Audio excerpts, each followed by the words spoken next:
समोरच्या बाजूने हे पहा, मी थोडंसं दाखवतो। समोरच्या बाजूने हा जो महाल आहे, या महालामध्ये राणी पद्मावती उभी राहिली होती।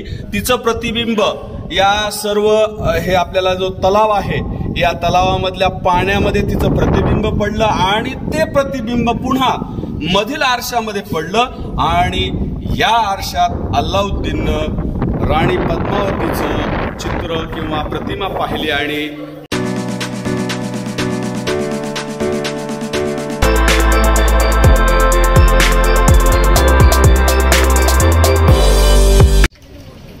हा जो आहे हा चित्तोडगड किल्ल्याचा मुख्य दरवाजा, ज्याला सूरज पोल असं म्हणतात। हा दरवाजा, याच दरवाजाने अल्लाउद्दीन खिलजी याने या किल्ल्यावर आक्रमण केलं होतं। आणि हा जो खालचा भाग आहे, ही होती युद्धभूमी। या ठिकाणी अल्लाउद्दीन खिलजी आणि रतन रावळ यांचं युद्ध या ठिकाणी झालेलं होतं। ही युद्धभूमी।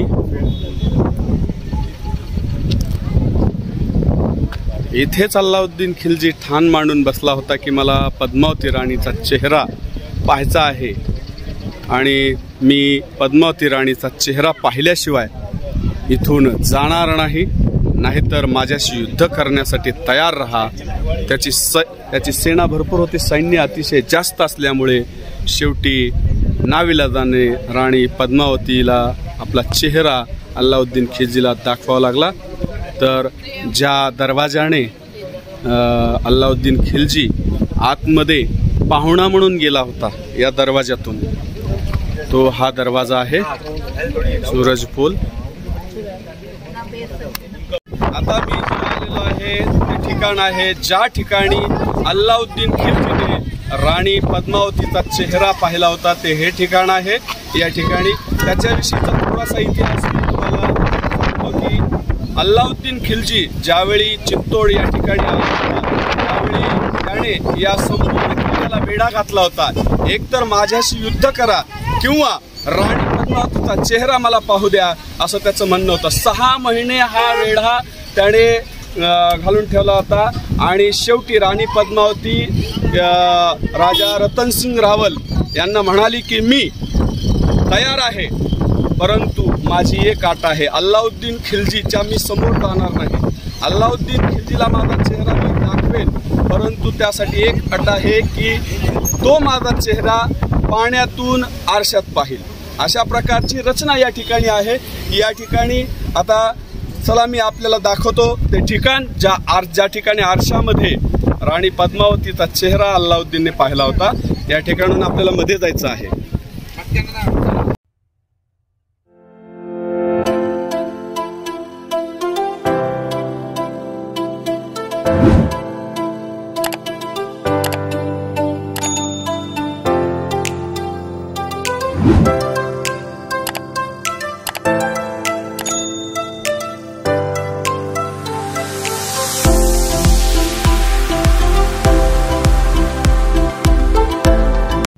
या महालामध्ये आलेलो आहे मी आणि हा महाल आहे। या महालामध्ये सगळीकडे या ठिकाणी समोरच्या बाजूला आरशे लावलेले होते आणि हे पहा, आपल्याला आरशेचे हे जे कड्या आहेत या ठिकाणी हे निशाणी दिसत आहे। या ठिकाणी सगळीकडे आरशे लावलेले होते आणि समोरच्या बाजूने हे पहा, मी थोडंसं दाखवतो। समोरच्या बाजूने हा जो महाल आहे, या महालामध्ये राणी पद्मावती उभी राहिली होती।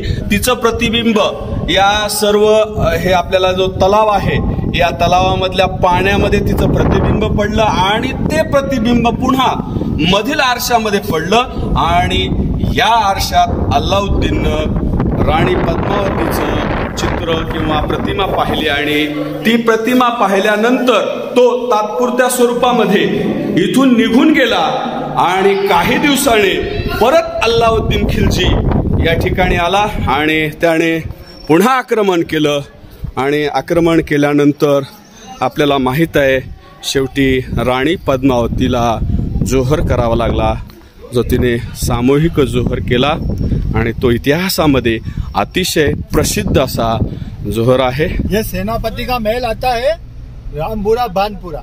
हाँ जी। और इधर में लास्ट में आएगा मौर्य वंश का तालाब, चित्रांगढ़ मौर्य का। ये सब किला कितने क्षेत्र में फैला हुआ है? 13 किलोमीटर के अंदर में फैला हुआ है। 700 एकड़ की जमीन में पूरा किला है। इसी किले के अंदर में जैसे मौर्य वंश का तालाब आता है, फिर आता है राजगद्दी, राजू का राज तिलक बोलते टीका होता था। फिर आता है फॉरेस्ट वाले का एरिया, 5 किलोमीटर घूमना पड़ता है। 2016 से उसको बंद कर दिया। हे आहे चित्तोडगड मधील तिसरं ठिकाण आणि ज्याचं नाव आहे विजय स्तंभ। मी आता विजय स्तंभाच्या दिशेने जात आहे आणि आपल्याला हे दाखवतो। इथून दिसतो आहे विजय स्तंभ पाठीमागं। मी आता हा विजय स्तंभ तुम्हाला संपूर्णपणे डिटेलमध्ये दाखवणार आहे आणि काय त्याचा इतिहास आहे तोही सांगणार आहे। समोर दिसत आहे तो विजय स्तंभ आहे आणि हा राणा कुंभा याने 1537 मध्ये मध्य प्रदेशामध्ये सारंगपूर या ठिकाणी जी लढाई झाली होती मोहम्मद खिलजी याच्यासोबत, त्या लढाईमध्ये विजय मिळवला आणि त्या विजयाचं प्रतीक म्हणून हा विजय स्तंभ त्याने या ठिकाणी उभा केला। हा विजय स्तंभ 9 मजली आहे आणि या विजय स्तंभामध्ये चढण्यासाठी 157 पायऱ्या आहेत। या विजय स्तंभावर अनेक छोट्या मोठ्या देवतांच्या मूर्त्या कोरलेल्या आहेत, अनेक शिल्प कोरलेले आहेत। एक शिल्पकलेचा उत्कृष्ट नमुना हा विजय स्तंभ आहे। आपण हा विजय स्तंभ पाहत आहोत। मी तुम्हाला हा विजय स्तंभ अतिशय जवळून दाखवतो। अतिशय सुंदर आहे।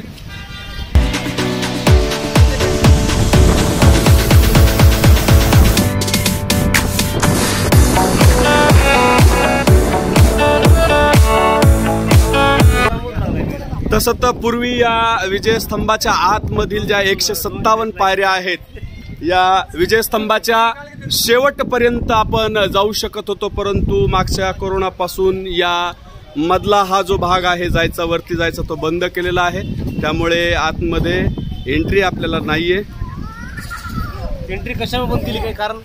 कोरोनाच्या काळामध्ये या ठिकाणी इथली एंट्री बंद केलेली आहे। या विजय स्तंभाला बनवायला किती वर्ष लागली वगैरे काही? हा विजय स्तंभ बनवण्यासाठी 10 वर्षाचा कालावधी लागला।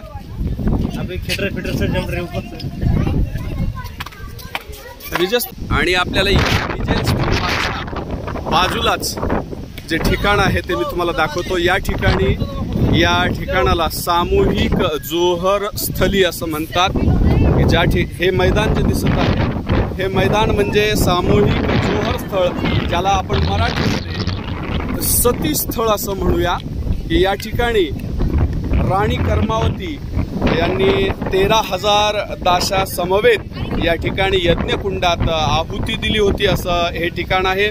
पूर्वी हे एक कुंड होतं या ठिकाणी, त्या ठिकाणी आता हे बुजून या ठिकाणी गार्डन बनवलेलं आहे।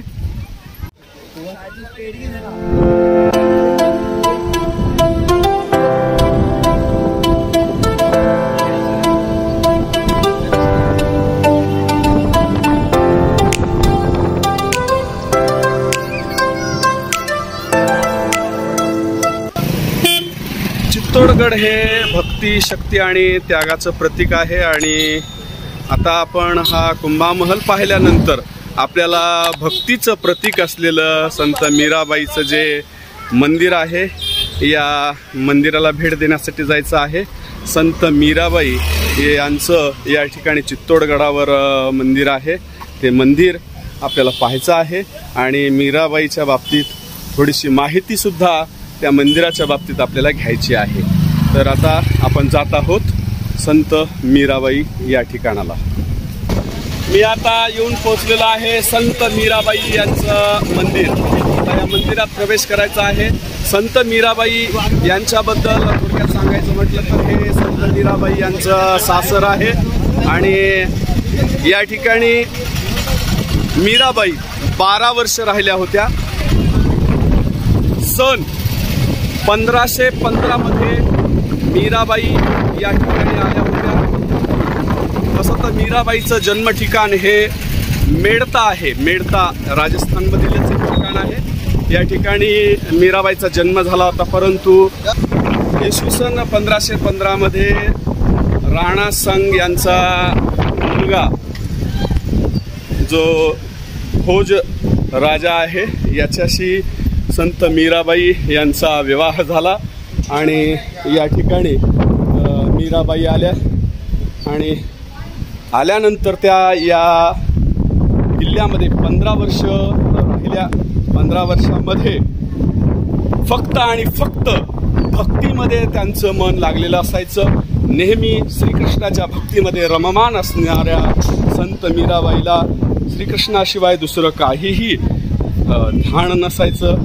आणि ज्यावेळी राणा संग यांचा मृत्यू झाला, त्यानंतर त्यांचे पती राजा भोज यांचा मृत्यू झाला, त्याचबरोबर वडिलांचाही मृत्यू झाला. इसवी सन 1527 मध्ये त्यांनी हे ठिकाण सोडलं आणि त्या परत आपल्या माहेरी मेढ गेल्या. या ठिकाणी खूप त्रास झाला.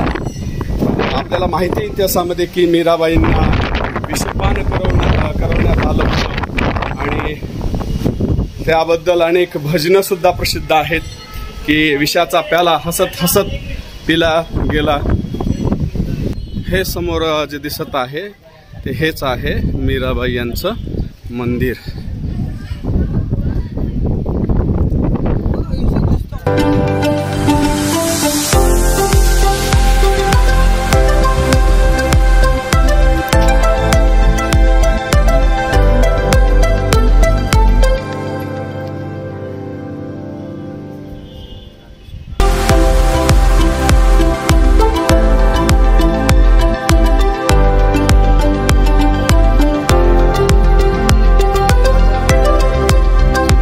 हे आहे समाधीश्वर मंदिर.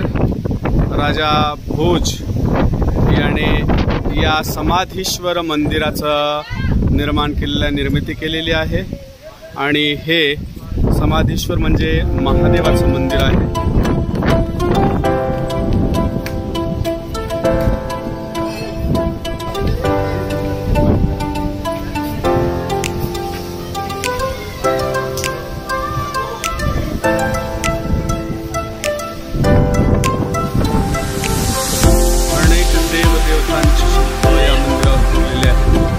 शिल्पकलेचा अतिशय छान नमुना असलेलं हे समाधीश्वर.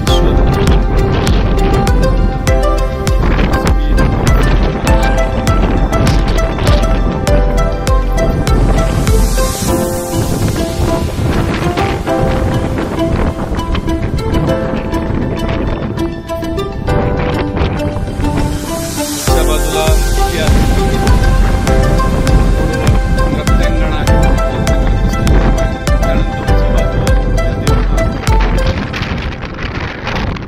चित्तोडगड किल्ल्यात असणारा हा कीर्तिस्तंभ आहे आणि हा कीर्तिस्तंभ जैन मंदिराच्या बाजूला बनवण्यात आलेला आहे. पाहू शकता आपण. एक तो विजय स्तंभ होता आणि हा कीर्तिस्तंभ आहे. यावर विविध जैन धर्माचे जे तीर्थकर आहेत या तीर्थंकराच्या प्रतिमा कोरलेल्या आहेत. ऊपर से सब सैनिक वगैरह यहाँ कौन आ रहा है कौन जा रहा है वो सब वहाँ से निगरानी के हिसाब से बनाया था इसे. तो ये महत्व है इसका. और वो विजय का प्रतीक था. लड़ाई जीत गए थे इसलिए विजय स्तंभ का निर्माण कराया और ये सिर्फ अपनी वजह से निर्माण करा, किले की देखरेख के लिए निर्माण करा. वही हम सोच रहे थे कि दो स्तंभ कैसे अलग अलग महत्व